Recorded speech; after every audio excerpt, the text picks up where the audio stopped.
Muy buenas a todos y todas en este episodio número 7 de Leernos, el séptimo episodio que venimos de esta serie de conversaciones realizando preguntas a personas para que en esa búsqueda de todo lo que nosotros nos gusta indagar a partir de nuestra música, de nuestras letras, hacemos preguntas y exploramos las respuestas con esas personas que nos parecen realmente interesantes por la producción que han realizado a lo largo de sus vidas. Y en este caso tenemos uno de los invitados, eh, digamos, como más representativos, al menos en la perspectiva de mi vida de carrera, como licenciado en educación. Tengo la fortuna de estar con el profesor Juan Ignacio Muñoz, profesor que estuvo conmigo en esos primeros pasos de lingüística, en sintaxis, en morfología. Y bueno, este es el momento en el que lo trae, de que estamos con él. Aceptó, eh, después de muchas cosas que pasaron, estar en la grabación de este Peripecias. episodio. Sí, peripecias. Ya él nos va a contar un poquito de todo lo que ha sucedido en esta grabación. Profe Juan Ignacio, ¿cómo estás? Muy bien, el gusto es para mí estar contigo, compartir este espacio con ustedes, con los seguidores de Ledger Elements y a todos aquellos que interesan en estos temas. Bueno, no, mil gracias nuevamente. Contamos aquí rápidamente que la grabación de este episodio ha sido totalmente, no sé cómo decirlo, muy, muy atropellado, por así decirlo, como Lo algún, que pasa es que, un lo concepto que más pasa es que literario. estamos tocando temas que no le gustan al sistema y entonces estamos en un déjà vu. Sí, Esto sí, ya lo hemos total. visto ya antes y estamos aquí de nuevo intentando con todos los medios. Sí, de hecho grabamos ya un episodio, lo grabé en Manrique. Para los que me siguen, saben que yo estoy entre Manrique y Castilla. Ese episodio lo grabamos en Manrique y lo grabamos con todas las pruebas. Hicimos una prueba el día anterior, montamos un mini estudio, el profe montó su mini estudio, lo apoyaron sus hijas. En este momento también, me imagino que también hizo todo el montaje como la vez pasada. Yo también hice mi montaje y resulta como que, no sé, o sea, son cosas muy extrañas. Bueno, el caso es que en ese momento todo estaba funcionando de manera perfecta. De hecho, el episodio quedó súper bien grabado y resulta que hace poco tenía que yo ingresar el disco externo en el que yo guardo los episodios de leernos y lo tuve que ingresar a un computador porque tenía que dar una clase. Y ingresé el disco externo y como que inmediatamente el otro computador le ingresó un virus o alguna cosa, pero se me borró toda la información. Hice un recovery de esa información y cuando yo empezaba a hablar, se empezaba a escuchar un glitch en los audios. El profe está grabando audio y todo, porque estamos doblemente preparados. Estamos por acá con otro equipo grabando, está grabando por acá y también estamos grabando voz desde las dos partes. Entonces, bueno, además que antes de eso también teníamos más problemas porque, bueno, sí, los tiempos a veces no funcionaban o pasaba algo, pero bueno, ya estamos aquí, estamos haciendo esto posible. Bueno, profe, entonces cuéntanos un poco sobre ti, ¿sí? Sobre lo que has hecho. ¿Dónde empezamos todo este proceso? Porque en este momento no estás en Colombia, sino que estás muy lejos, no sé cuántos kilómetros, creo que miles, sí, miles de kilómetros, al menos Bueno, mil digamos que doscientos, algo así. estamos, sí, sí, sí. Estoy en Canadá, en una población que se llama Mont Tremblant, que es una estación de esquí. Trabajo aquí ya desde hace unos años.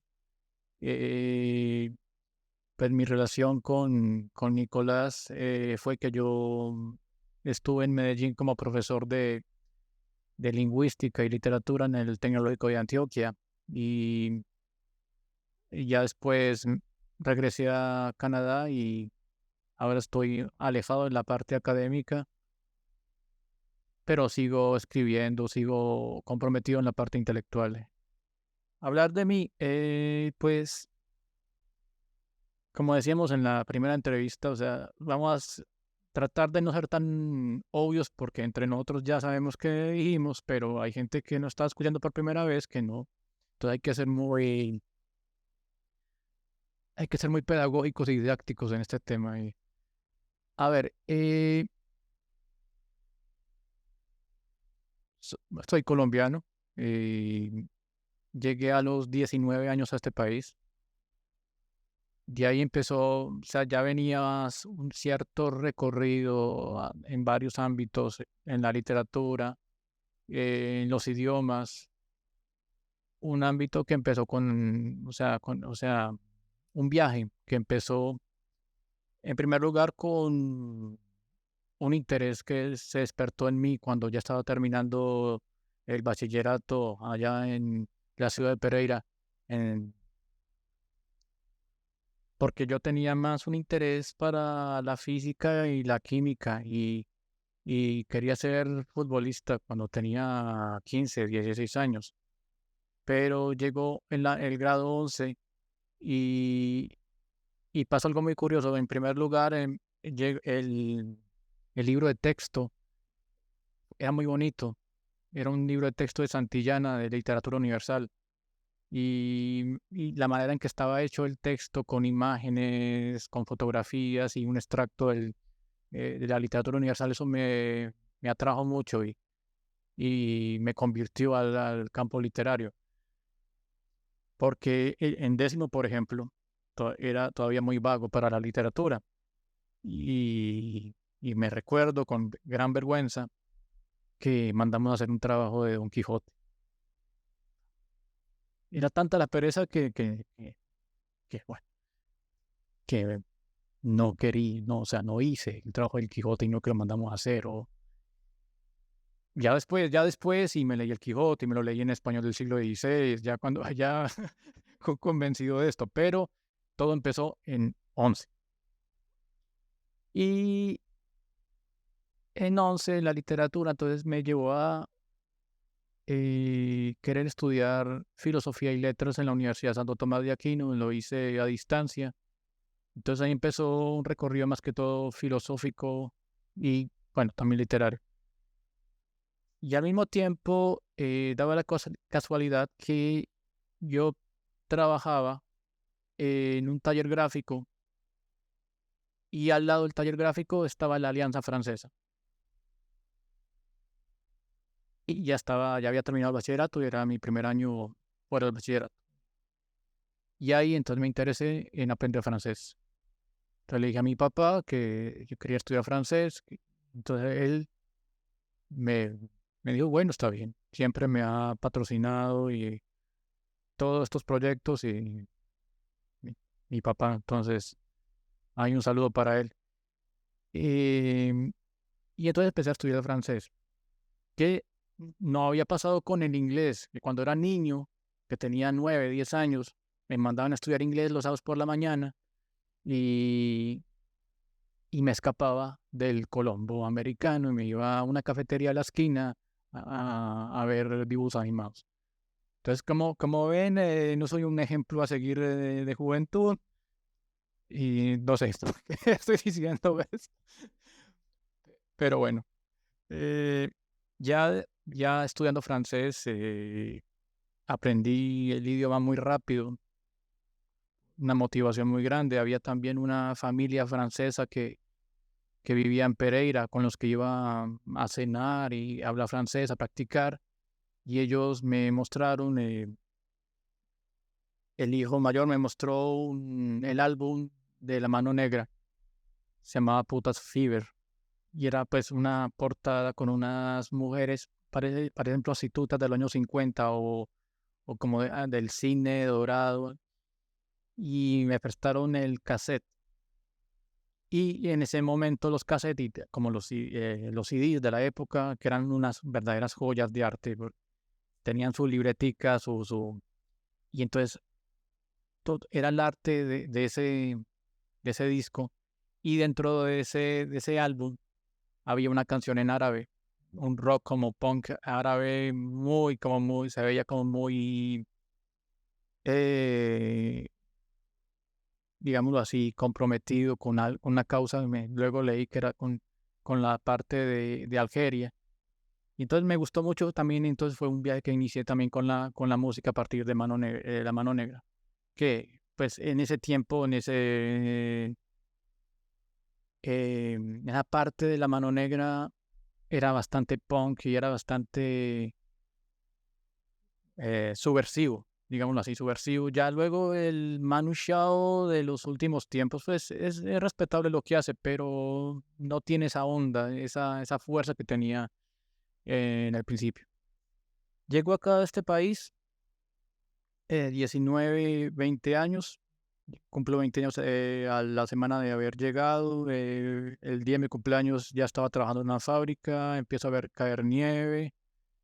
eh, no fue la euforia con la que uno piensa que la ve saliendo de trabajo, completamente desorientado. La cosa fue bastante difícil el comenzar acá. Ya después ya al año y medio, ya empecé a estudiar en la Universidad de Montreal y me orienté por los estudios hispánicos, lo que me permitió luego ir en intercambio a España, a Madrid, a la Universidad Autónoma. Y ahí pues ya fue otra explosión cerebral que hubo allá. La oportunidad de ver, por ejemplo, en la Casa de las Américas a Carlos Fuentes, a Benedetti, ahí en persona, en el mismo teatro. eh, Ir a ver representaciones del Siglo de Oro, del Teatro del Siglo de Oro, todos los sábados. Bueno, fue una experiencia muy, muy, muy enriquecedora. Y lo que fue nutriendo ya ese deseo de hacer literatura. Y bueno, y ya a la vez que me preparaba como docente para enseñar lingüística, literatura, etcétera, etcétera. Y Que sí. ya, sí, No, te quería preguntar que si nos podrías ampliar un poquito esa perspectiva de la parte del estudio doctoral, porque me acuerdo que la anterior entrevista que ustedes no vieron, nos hablaste de tu asesora de tesis que fue fundamental en muchas cosas. sí, yo ya regresé de España. O sea, yo en España me di cuenta de algo que estaba haciendo muy sin esfuerzo. O sea, yo me di cuenta que mis compañeras canadienses habían ido a estudiar español a España conmigo. Y yo pues estaba estudiando literatura, pero en punto de partida todos éramos del mismo modelo. Entonces, yo vi que ellas se hacían un esfuerzo para adaptarse a aprender español. Yo ya no. Entonces dije, yo estoy viviendo en Canadá y estoy estudiando en español. Entonces, lo que me llevó a reflexionar, yo debería estar estudiando francés en Canadá. O sea, en francés, literatura en francés, no literatura en español. Y entonces yo llegué de España a Montreal, hablé con el director de mi programa, dije, quiero estudiar literatura comparada. Los últimos créditos que me quedaban de la carrera, entonces los convertí en créditos en literatura comparada y ya en francés, y empecé a escribir mis trabajos en francés, y quise vivir en carne propia lo que mis compañeras estaban viviendo en España. Y fue en esos cursos de literatura comparada donde surgió un trabajo final sobre una novela de Julian Barnes, El loro de Flaubert, que nos pusieron a leer y que teníamos la opción de esta novela, otra u otra. Y yo escogí el Lord of Flaubert y había un capítulo que se llamaba El bestiario de Flaubert. Y entonces ahí inicié, me fui a investigar todo lo que se había escrito respecto a los bestiarios. Para los que no sepan qué es un bestiario, es una literatura didáctica que viene de la Edad Media, que se utilizan con animales como alegorías para representar algún virtudes morales o defectos, pecados. Y entonces tenía un propósito didáctico cristiano. Entonces los animales servían como ejemplo para la moral cristiana. Pero en la modernidad, pues esos animales van cambiando y se van volviendo criaturas de fantasía y Cortázar habla de los bestiarios, tiene su bestiario, Borges. Y entonces hice un trabajo sobre eso. Y ese trabajo, entonces yo lo propuse con con una muestra que hay que presentar para la maestría. Fue cuando mi directora la que iba a ser la directora de tesis, era profesora en el momento de literatura japonesa, vio el texto, vio mis notas, mi expediente, y me propuso la figura del paso directo al doctorado desde el pregrado. Obviamente es una figura que se ofrece en casos de excelencia, no es que cualquiera pueda decir que yo tengo el dinero acá y yo quiero hacer esto, sino que hay una reunión de un comité de profesores donde se estudia y se aprueba eso. Y ya con ello, pues vienen muchas responsabilidades para uno, muchas responsabilidades y paliar lo que va a ser los años que no se hacen de maestría, ¿no? Entonces, en verdad se hacen 3 años de seminarios, viene la sustentación de tesis, no, perdón, el examen de síntesis, y luego ya si lo pasas, ya estás autorizado a ponerte a escribir tu tesis. Pero en ese transcurso, lo que pasa es que tienes que asistir a coloquios, a congresos, publicar artículos, y ahí vas a ver que la competencia, el nivel es top. Y tú que, aunque seas buen estudiante desde el pregrado y empezar ya a competir con gente que está publicando papers y presenta en congresos, en un momento dado te sientes como un impostor. Y hay una curva de aprendizaje que hay que atrapar de alguna manera, para ponerse ya al ritmo de todo el mundo. Entonces fue difícil en esos primeros semestres, ya para llegar a, mm, a presentar el examen de síntesis. Presenté el examen de síntesis y la reacción del jurado fue, sí, está bien, pero le falta. Le falta madurar mucho. Avich. Y empecé. Sí, todavía estaba biche. Todavía estaba biche. Porque es que uno se enfrenta, conoce gente que se la sabe todas, que se ha leído todo y que cita y tiene referencias. Y también es una pelea de egos, el que hable más duro, bueno, el mundo académico. El feroz mundo Que no dista académico. sí, que no dista tampoco del mundo de escritores, ¿no?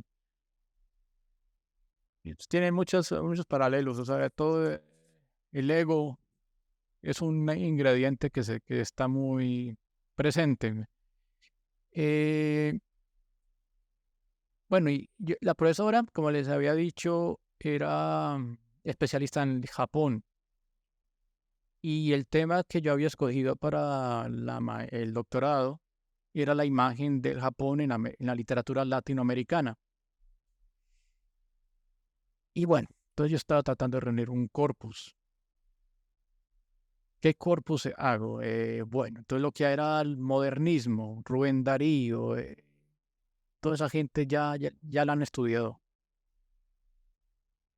Enrique Gómez Carrillo, el guatemalteco, gente que fue a Japón y luego vinieron acá a América y escribían haikus, o está el caso, no me acuerdo, un ecuatoriano que escribía haikus, se me fue. También un mexicano, Tablada. Bueno, pero eso, modernismo, vanguardias, ok, no, ya está muy estudiado. Entonces buscar literatura, novela moderna. Entonces empecé, había una novela de Roa Bastos, Madame Azui, y bueno, y uno como que esforzándose a buscar, a ver qué, encontrar una perla rara, y uno encontraba las cosas, pero ya alguien más había escrito un paper, y lo que uno quería decir ya lo había dicho la otra persona, y en el doctorado uno está invitado a ser innovador y a presentar algo nuevo. Y por otra parte, estudiaba japonés, como para poder tener una cierta autoridad para hablar del caso. Y me sentía rezagado. Los compañeros eran más jóvenes y aprendían el japonés así como yo aprendí el francés a mis 17 años, a mis 18. Estos muchachos aprendían el japonés también a sus 21, 22, yo ya tenía 25, 26. Y yo me esforzaba a aprender los kanjis y ellos hablaban del manga y del anime no sé todavía si ya estaba el K-pop, pero bueno. En ese caso sería el J-pop, ¿no? El J-pop, sí, el J-pop, eso, exactamente, sí, me equivoqué. El K-pop es Coreano. el de Corea y es el que escuchan ahora las chicas, las muchachas. Sí. Eh, Y hasta metaleros. entonces, sí, Hay una banda es como un K, no sé, es que son coreanos, no sé, se llama Baby Metal, pero es como J-pop o K-pop, pero con metal, y suena muy bien. No sé si los sí. he escuchado. Tengo una imagen de una canción que es como chocolate. Sí, sí, sí, ¿Es esa? Sí, esa, sí, sí. ajá.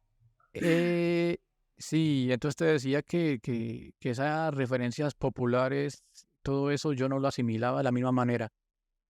Y el tema me estaba ganando, me estaba alcanzando y le tuve que decir a mi directora que quería cambiar de tema. Y resulta que para el examen de síntesis hay que preparar un segundo tema. Y en el segundo tema era la ciencia ficción. Bien. Para aquella época yo acostumbraba a guardar mis referencias bibliográficas en cartoncitos, cosa muy que se hace, pues suena hoy en día como muy extraño, Ujú. hoy Pero para el que momento todo era, son aplicaciones, pero nosotros teníamos cartoncitos del tamaño de un celular. En vez de utilizar el celular, utilizamos papel del tamaño del celular. Ahí escribíamos la referencia, el autor, la fecha, o sea, toda la referencia bibliográfica. Y abajo escribíamos la cita que nos interesaba. Y eso lo íbamos archivando en unas cajitas. Tenía la caja verde para el tema de Japón y una caja naranja para la ciencia ficción. Y resulta que a mí me gusta más el naranja. Entonces yo me dije, subconscientemente me estoy diciendo algo ahí. sí, el Eh, psicoanálisis ahí estaría. psicoanálisis. Ujú. Y entonces yo dije, no, pues ciencia ficción. Yo le dije a mi directora, quiero cambiar el tema de mi tesis y irme para la ciencia ficción. Un paréntesis aquí, profe. ¿De qué color es la camisa del equipo Pereira? Del equipo de fútbol del Pereira. Pues si mezclas los dos colores es la naranja. No, no quiero La del decir Pereira más es nada, pero, pero y el Nacional, no sé si verde. no sé si le hagas hinchada a alguno de los dos, pero ahí se está diciendo muchas cosas. No, pues yo voy a decir, no sé, me voy a ganar enemigos y haters. En Medellín yo le tengo más simpatía, más cariño al DIM. Ah, bueno. Sí, sí, sí. Entonces, mire, ahí Y, también está, porque mire, si no le gustaba el verde, o sea, por ningún lado que se mire, le gustaba el verde. en- bueno, sí. No, no me gustaba el verde. Y, no, y al DIM es que también hay mucho cariño, ¿no? Que gracias al DIM el Pereira tiene la primera estrella, ¿no? Entonces, Imagínese. bueno, entonces, y el Ay, Pereira hay que hablar ahorita porque ahí tocamos un ajá. tema del libro. Eh, ya se me perdió No, perdí el que hilo. íbamos en que escogiste la cajita de color naranjado de las Bueno, entonces referencias. hablé a mi directora y quiero cambiar de tema, va a ser ciencia ficción. Y entonces, ¿qué tema?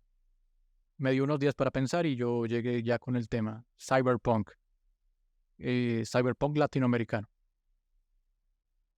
Había cosas escritas, sí, había papers, pero en aquella época se podía hacer algo todavía.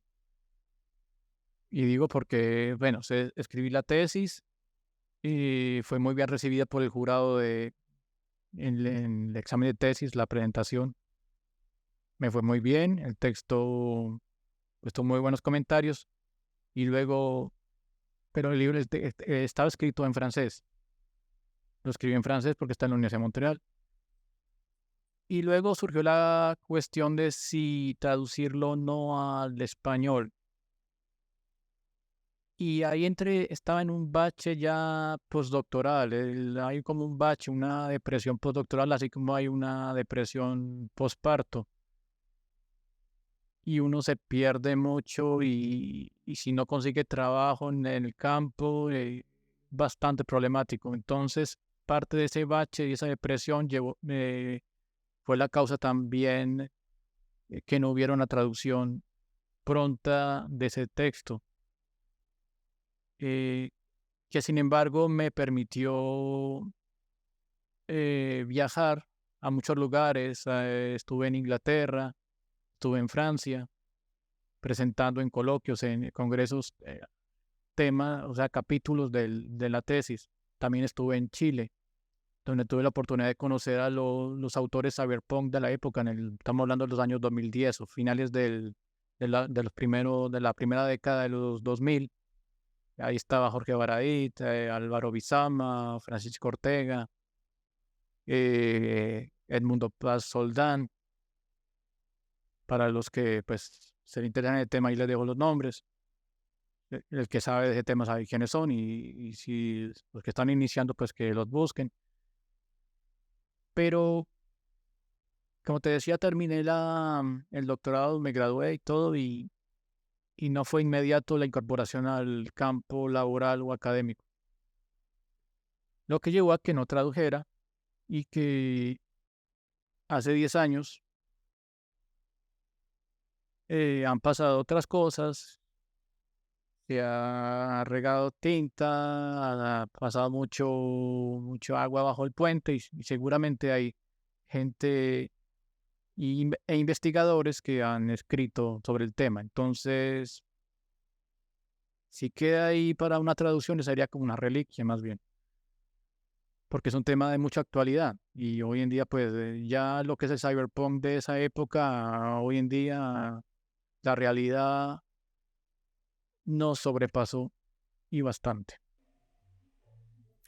Y que todavía la ciencia ficción tiene mucho por decir, que es como un bucle infinito de cosas que pueden llegar a pasar. Y justamente sobre la ciencia ficción es que está este maravilloso texto soportado, o de alguna manera, ¿cierto? Entonces, profe, le pregunto, y si nos concede el honor de, por favor, hablarnos un poco del anticristo derrotado y otros cuantos. Este texto, los que ya tenemos la fortuna de tenerlo en nuestras manos, anotar que llegó hace poco a Colombia, que todavía lo pueden conseguir. Hay unas personas que se han encargado de hacer el voz a voz y de extender la mano del profesor hasta Colombia, con esos pocos ejemplares que lograron llegar. Entonces, para que también se animen y lo vayan revisando. Es un texto que no se van a arrepentir de leerlo. Tiene elementos muy interesantes que ojalá podamos conversar acá un poco sobre ellos. Bueno, la verdad, el texto se imprimió en Colombia, ¿no? Es más bien llegar un poco de ejemplares fue acá, Ah, ya, a es al Canadá. revés. Sí, es al revés, es al revés. Se imprimió con Editorial Planeta Colombia, con el sello bronce. Ha sido toda una empresa, una odisea sacarlo. El texto en sí, a nivel literario, son 20 años de trabajo. Y estamos hablando de 20 años. 20 años, hace 20 años estaba en Madrid, 2003 exactamente. Y fue, por ejemplo, en aquella época que empezó la primera frase a rondarme la cabeza, producto de aquellos cursos de lógica de la universidad en filosofía. No todos los hombres son inmortales. Una negativa universal, para empezar a hacer el silogismo ahí, cuando más bien debería ser todos los hombres son mortales. Pero no todos los hombres son inmortales. Y ya me daba la primera frase para este texto, que, bueno, son 8,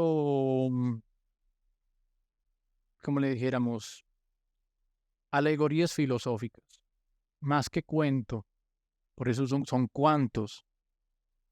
Y tenía la tentación de poner el cuanto con Q, pero me detuve, dije, esto ya es demasiado, sería demasiado para el lector. O sea, ya, no sé, me detuve, no sé qué habría pasado, en qué realidad paralela, en qué universo estaríamos hablando si fuera con Q. Entonces serían de otros quantums. Sí, estaríamos en otra realidad cuántica si fuera con Sí. Q. Eh, entonces, como digo, son alegorías filosóficas que tienen una trama narrativa, pero no son, no se detiene en, en esa trama narrativa. Por lo tanto, no son ejemplos para escribir cuentos de la forma convencional o tradicional. Un texto así le darían palo en un taller de literatura. Le darían bastante palo. Em,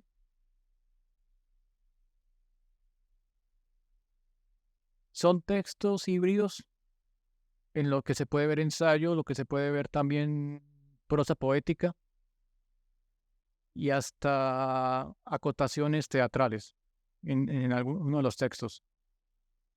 Ciencia ficción, hay algunos que sí son ciencia ficción pura, hay otros que son más fantasía, hay otros que son más filosóficos. Eh, ¿Qué más te puedo decir? Es la parte, pues ha sido la parte literaria, la parte del texto en sí. A nivel del libro ya impreso, pues se hizo un esfuerzo enorme para conseguirlo. En un momento dado pensé que no lo iba a lograr, pero ahí está. Un texto en el que se trabajó mucho, que por lo menos se le da ese compromiso al lector de que tienen algo que fue bien trabajado, que más que su placer estético, que lo puede conseguir, porque como lo dije antes, es bastante poético. Lo que busca es abrirle la mente, abrir la mente, crear disonancias cognitivas y bueno, eso. Bueno, está perfecta esa introducción, sobre todo por ese tema de empezar a generar una disonancia cognitiva que realmente eh, molesta, ¿sí? Además en la época en la que estamos, molesta el asunto de pensar distinto, de generar esas divergencias en el pensamiento, porque todo está como que supeditado o todo está dado para que sigamos una linealidad sistémica. y todo lo que sea en ese sentido como contrario a lo que se menciona o lo que suele pensarse de manera sistémica, es chocante, es bastante chocante. Entonces, justo eso me parece muy interesante y le quiero plantear, profe, ¿qué tal si lanzamos unas cuantas preguntas así medio filosóficas para cambiar un poquito digamos como lo que lo que habíamos hablado en el anterior entrevista y de pronto proponer algo nuevo, ¿sí? Y que tenga que A ver ver, específicamente con el libro. Entonces, bueno, para que empecemos, vamos a volver a reiniciar la llamada porque ya por acá nos están sacando el límite de tiempo. ese, Reiniciamos la llamada y empezamos con las preguntas y miramos a ver qué sale de vale, ahí. ¿Listo? Entonces, vale, vamos a listo. hacer ese reinicio de llamada. No, no colguemos aquí, te voy a mandar el link en este momento. Dame un segundito.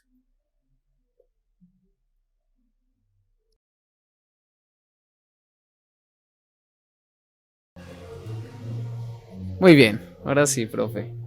Para que sigamos con este ejercicio de presentar el anticristo y otros cuantos. Hay varios títulos, podemos leer los títulos de los cuantos. Claro. Listo, entonces está el anticristo derrotado, la metamorfosis de niña y príncipe, Parque Cranach, Cranach, ¿se lee así? Cranach, Mm. la fórmula del éxito, a mis ángeles bisoños, los malparidos son inmortales, Homo Aquae, sueño cromático, el hombre invisible. Y entonces, esos serían los textos que salen ahí, que, digamos, tienen toda la relación con lo que nos presentas. La primera pregunta, que creo que se conecta muy bien con el primero, es, por ejemplo, Juan Ignacio, ¿qué entiende por la vida?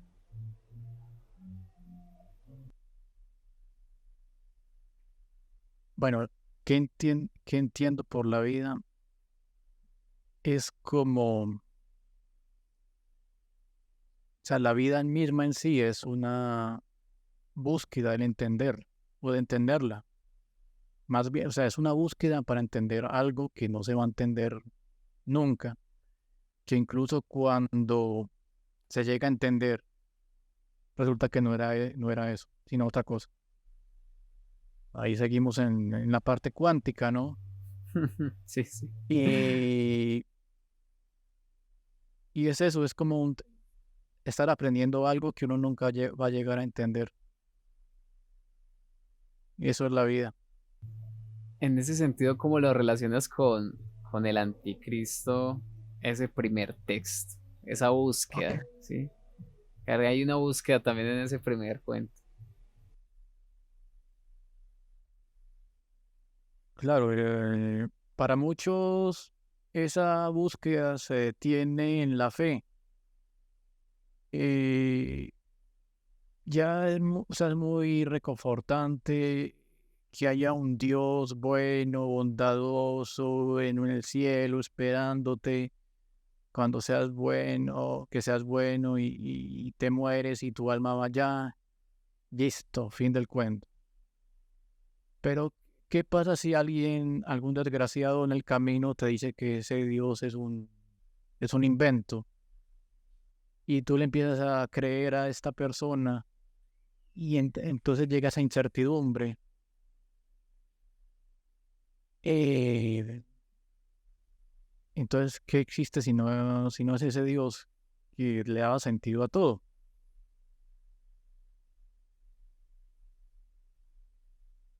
Y entonces está el otro extremo. Está el que cree que la razón es todo y que el hombre va con su mente y su espíritu a lograrlo todo. Pero ¿qué pasa si ese hombre simplemente es tan pequeño y tan insignificante dentro del caos del universo que es una ilusión? ¿Y qué tal un punto intermedio? Resulta que si hay un Dios, pero también hay un caos y que en vez de darle un sentido a la existencia a través de ese Dios, yo sé más bien lo que le da el sentido a ese Dios. O sea, ese Dios necesita de mí para estar creándose, que de hecho el texto se basa mucho en lo que es la teología del autoconocimiento, o sea, un Dios que busca conocerse a través de su creación. Parte de un poco de la teología natural y de la analogía del relojero que planteaba William Paley en el siglo XIX. Decía que para que haya un reloj tiene que haber un relojero. Para que haya un universo tiene que haber un Dios, alguien que lo diseñó. Pero ahí vienen muchas cuestiones y para crear el reloj, primero hay que crear el tiempo. ¿Y qué es el tiempo? Algo Y que ni Dios está siquiera por... sabemos. Sí. Entonces ahí vienen muchas cosas. Entonces, ¿qué es ese Dios? ¿Existe o no existe? Y entonces ya sería la cuestión de la teología negativa. La teología negativa dice que Dios existe porque no se puede negar. Bueno, ahí entonces, ¿qué no se puede negar? El vacío no existe, la nada no existe. Entonces hay algo, pero es algo que es. Y entonces ahí viene la parte de una contradicción de ese Dios tan reconfortante que nos ha dado el cristianismo y pues a eso también Nietzsche en el texto Anticristo habló bastante.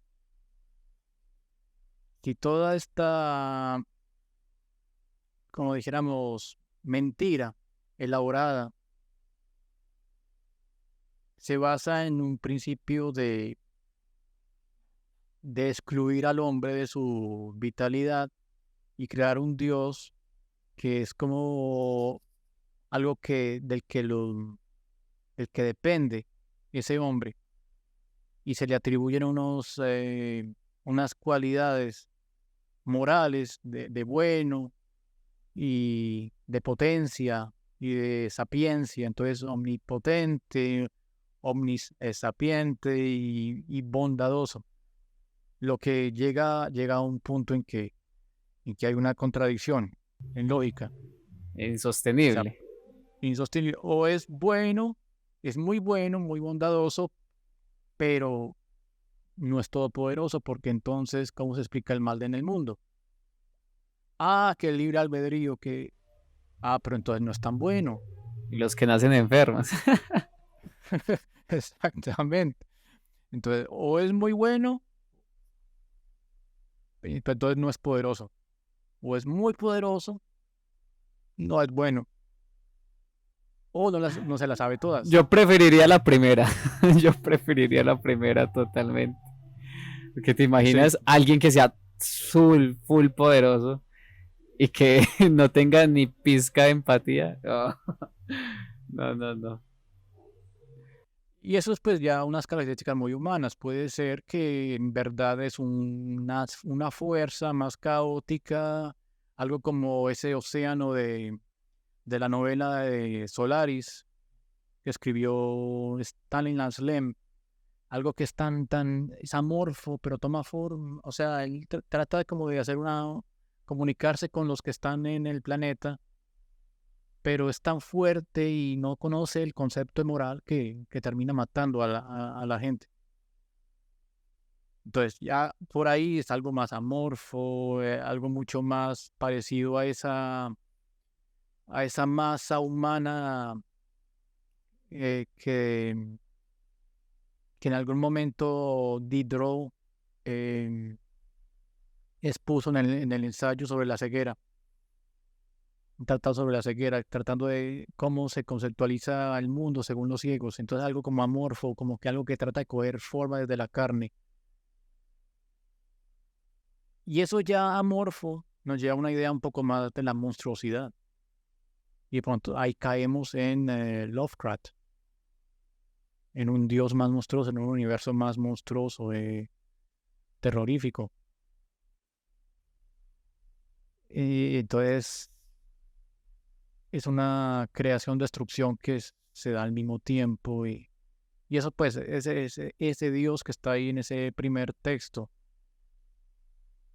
que bueno, a algunos les va a causar mucha angustia. Sí. Había alguien que me escribe, bueno, quiero comprar tu libro, pero espero de todo corazón que gane Dios al final. Y bueno, yo digo, me reí, pero me quedé preocupado. Sí, sí. Y yo pues tengo un entorno bastante creyente, bastante católico, bastante tradicionalista, que yo no sé, hay gente que no me comenta mucho por eso. Bueno, sacó un libro bien, pero el Sí, sí. título no dice nada y ok, está bien. Y ojalá no se vayan pues a la parte muy ideográfica cuando empiecen a leer la descripción de ciertas cosas que aparecen por allá. En la entrevista pasada hice un spoiler terrible, no lo voy a volver a hacer. No voy a Bueno, volver a hacer ese spoiler terrible que dije, pero voy a hacer esta otra pregunta porque se me ocurrió algo muy interesante con esto que acabas de mencionarnos. ¿Has leído esa obra de Luigi Pirandello que es personajes, seis personajes en busca de eh, un autor? Bueno, digamos como que si hubiese... Es que estoy relacionando aquí un montón de cosas con lo que acabamos de mencionar. Hay un texto de Isaac Asimov que es muy interesante que se llama La última pregunta. También la has revisado. Es súper imagínate. interesante. Bueno, hay dos concepciones como de Dios ahí, ¿cierto? Porque, pero sobre todo hay una que me parece muy interesante, que es la del narrador. Entonces la pregunta va hacia lo siguiente. Si Juan Ignacio fuese un personaje en búsqueda de un autor, ¿qué tipo de personaje sería? ¿Y cuál Dios preferiría en su narración? Está como rebuscada la pregunta, pero me parece muy interesante este juego que acabamos de aquí plantear. A ver, pues en el texto del anticristo, ahí todos somos unas almas que damos puntos al que gane, entre el Dios y el diablo. Somos almitas, somos punticos, nada más, somos como moneditas en el Mario Bros. Ahí. Sí, sí, sí. Eh, pero qué persona, o sea, qué autor encontrar, sino uno mismo jugando. Sí. Si Es que uno por es eso el, si coloqué lo uno, de Asimov, por eso coloqué lo de Asimov, o sea, es complicado, porque o sea, entonces, o si, sea, todos somos uno, uno somos todos. suponiendo que yo soy un muñequito que está siendo jugado por alguien más, pero yo creo que el Dios sería el que me está haciendo jugar. Y entonces en algún punto sería bueno, ¿por qué me la pones tan difícil? Ya, mira, ¿qué más quieres? O sea, me la paso saltando tortugas, aterrizando en hongos, Suélteme, suélteme. metiéndome por alcantarillas. ¿Qué más quieres? O sea, Sí. No puede ser una entonces, programación más amena, ¿no? sí, o sea, ya, no sé, dame no sé, una land, ¿cómo se llama eso? Una finquita ahí para yo tener mis vacas y Sí, sí.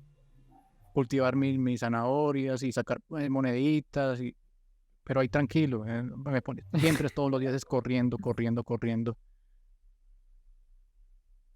Y me la pone, o sea, estamos hablando de un videojuego, ¿no? Sí. Me voy por el videojuego. Eh, pero ¿por qué siempre me pones a correr y a saltar y a matarme? Siempre me mato contra un muro. Son cuestiones así, ¿no? ¿Cuál es el sentido de todo esto, no? Ahí estoy tocando un tema de un texto que estoy trabajando ahora que no aparece en el Anticristo. Eh, no sé si volverlo novela o por el momento está en cuento. Ya lo escribí, pero estoy pensando en las reescrituras. Es un texto que, bueno, voy a dar el spoiler, que podría llamarse eh, Paranoid Android, un poco parodiando a Paranoid Android de Radiohead. Y ahí trato ese tema del personaje Avatar en un videojuego encerrado y esta vida como un videojuego. Ya es más cyberpunk que el anticristo derrotado. Sí. Bueno, ahí está muy interesante esa porque si uno se pone a pensar también como sobre su propio personaje, de hecho hay un monólogo muy bonito de Pirandello que dice, bueno, y tú estás asumiendo las líneas de tu propio personaje, es como que, ¿cierto? Ujú. Y me parecería súper interesante esto ya en términos así de lo cuántico, que si nosotros somos narradores que narran sus propios personajes, o sea, como el poder del genio de Aladín, que habla y manifiesta lo que habla. Si nosotros pudiésemos tener ese asunto de manifestar lo que se habla, imagínate que en algún momento empiezas esa primera línea y se está creando también un universo que siente y que piensa, pero que colapsa en el último punto. También sería como bien, Ujú. bien interesante abordar eso. Y hay un texto que del anticristo que quiero resaltar, que me marcó bastante, que no lo quiero dejar pasar porque lo hablamos la otra, es el tema de los malparidos son inmortales, ¿sí? Que también se conecta con la frase, no todos los hombres son mortales. Y Ujú. este texto es los malparidos son inmortales. Entonces, profe, ¿qué nos puedes contar de eso? Bueno, es el texto. El título me habría gustado ponérselo a todo el libro, Ujú. pero nuevamente el sensor interno dijo que no. Saltaron las Sí, alarmas. Too sí, dijo, much, too no, no, much, no, too much. no, ya, ya. O sea, no sé en Colombia ver un libro con ese título, ¿qué habría pasado? No, no sé. El próximo se lo Pero, pone. Ya este fue el del recato. El próximo, ese va a ser el bestseller. y sí, alguien, mi lectora, mi primera lectora que es bastante crítica y dijo que tiene un sabor a Fernando Vallejo, el texto. Y bueno, es ciencia ficción, de ahí no me salgo, pero aprovecho el género para eh, poner en orden ciertas ideas que ocurrieron durante mi paso por la universidad en Colombia. Eh, para relacionarlo a la inmortalidad, bueno, sí, es el tema de la ciencia ficción y todo muy bien, pero ahí lo que hay que ver es el personaje, el protagonista, es un profesor universitario de una moral bastante Cuestionable. cuestionable y, y, como te dijera, esas cosas yo las observaba de una forma inconsciente o de una forma cuántica, ya en la época que yo trabajé allá.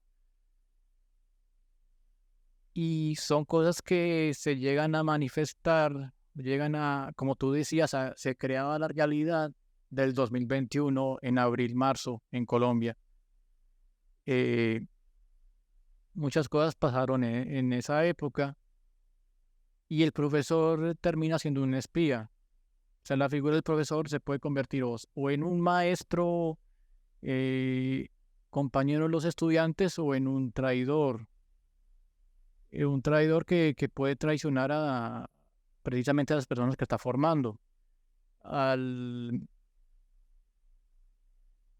el personaje pues está contratado por poderes políticos, personalidades que el que sepa leer las va a reconocer para detectar el pensamiento disidente en muchachos universitarios.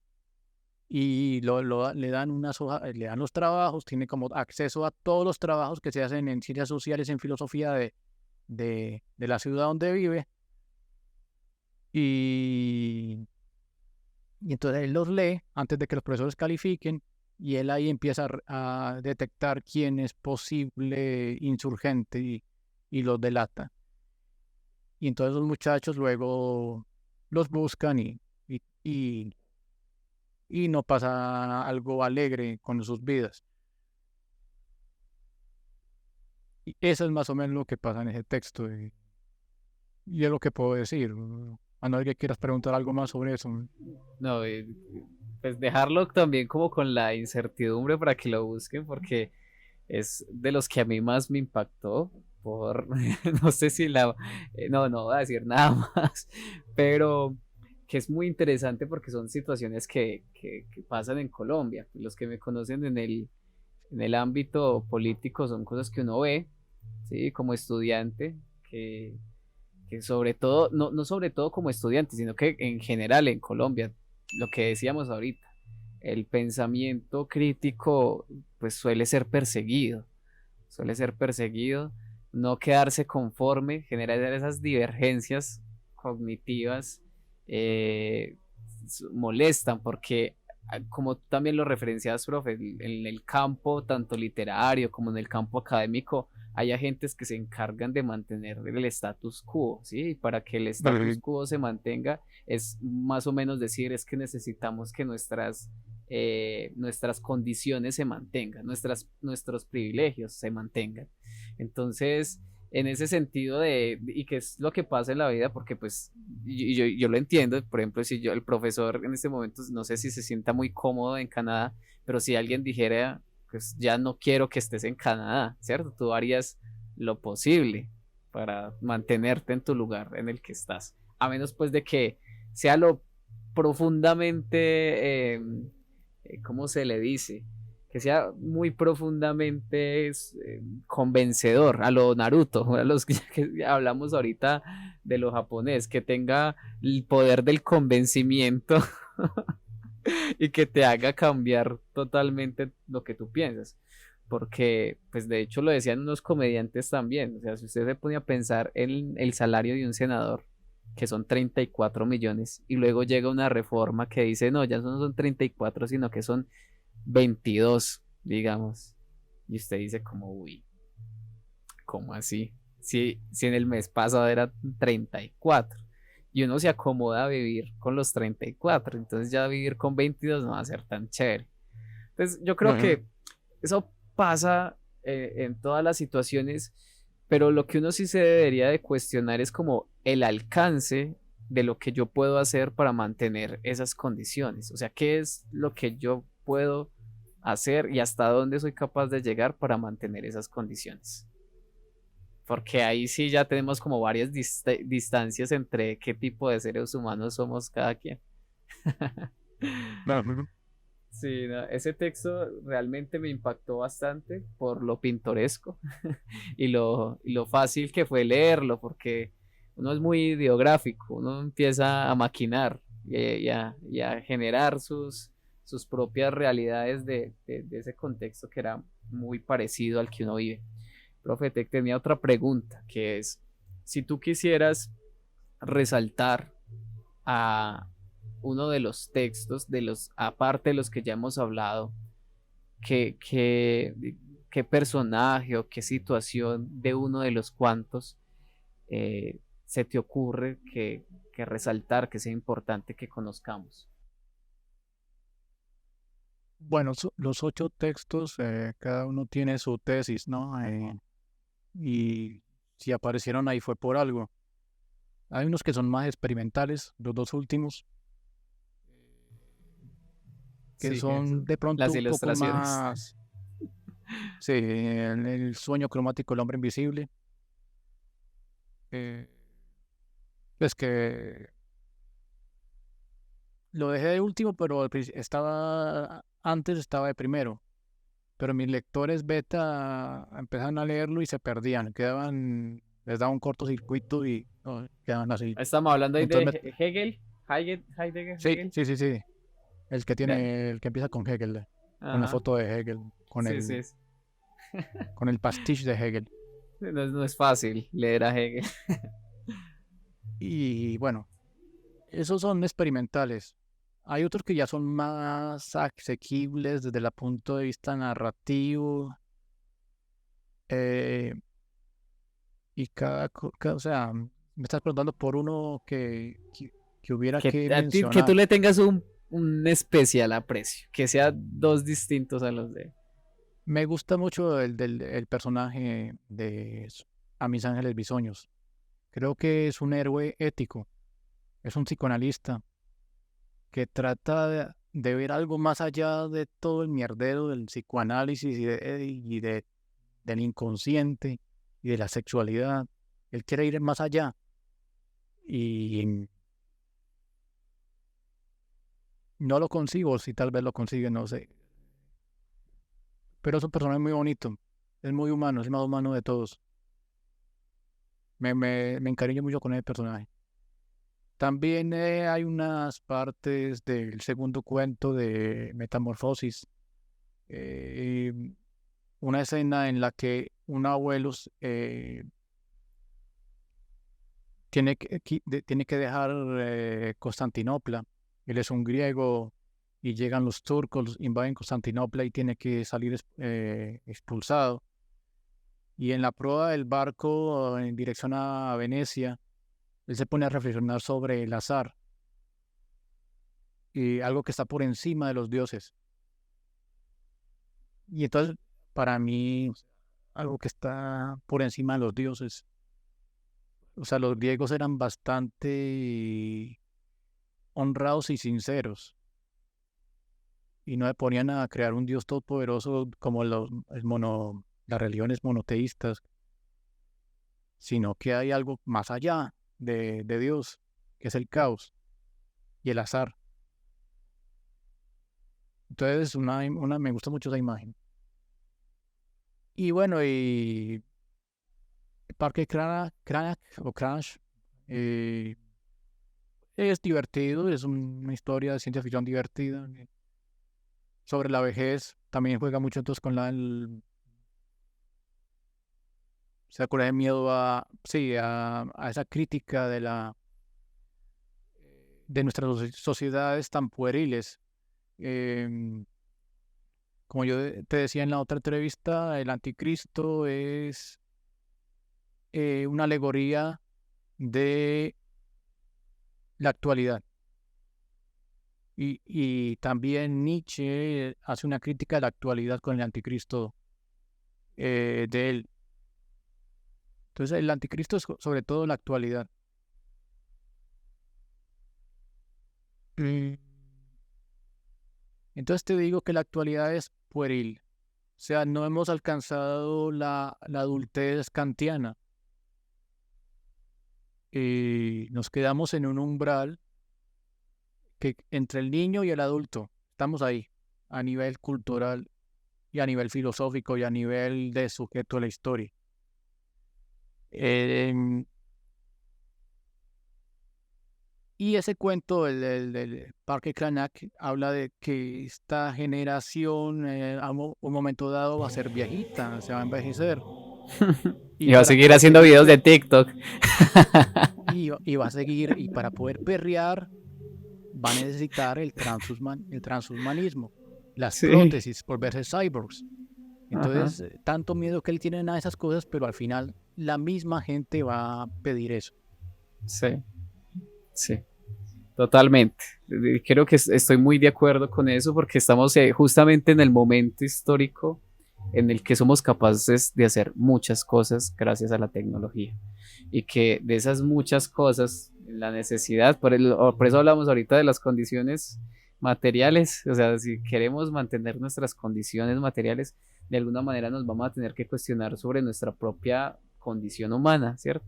¿Qué tan, qué tan de acuerdo estoy con sacrificar mi condición humana por los placeres hedonistas que me llevan o que me heredan esta época, ¿sí? Como, sí, yo creería que muchas personas no van a ser capaces de sacrificar los bailes de TikTok, por ejemplo, y van a estar con 60 años, 70 años y van a querer seguir haciendo bailes de TikTok.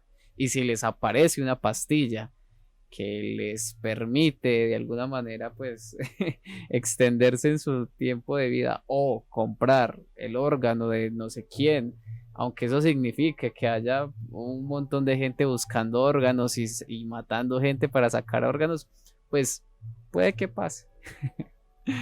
Entonces, sí, esa es una reflexión muy interesante que, mira eso, profe, en eso nos encontramos con Le Jeremins, porque nosotros en la última canción que vamos a sacar, que también adelanto acá, en este asunto de nuestra creación, de nuestro álbum, hay una canción que se llama Distopía e Morte, ¿sí? La distopía y la muerte. Y nos encontramos en una situación en la que es como la antepuerta de un mundo que nosotros vamos a abrir de manera literaria, y ese mundo que, dame un segundito aquí, eso, y ese mundo que vamos a abrir de forma literaria es cómo nos empezamos a pensar como una sociedad transhumanista.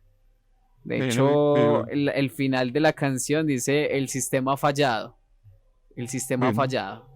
Y con el sistema fallado no es necesariamente el sistema de programación, sino el sistema en general, como si fuese un sistema de programación. Entonces, queremos hacer un segundo álbum para hablar del transhumanismo, y cómo se encuentra como con toda esta filosofía humanista. A mí que tanto me gusta la lectura del poeta Lord Byron, que es muy naturalista, ¿cierto? Que le gusta mucho reflexionar sobre su condición y la naturaleza. Entonces es como esa doble situación, cómo abandonamos este elemento y nos desbocamos como más a una biotecnología más mecánica, algo así. Entonces la invitación también sería como para que ojalá creemos algo juntos, quién Vale, sabe, claro.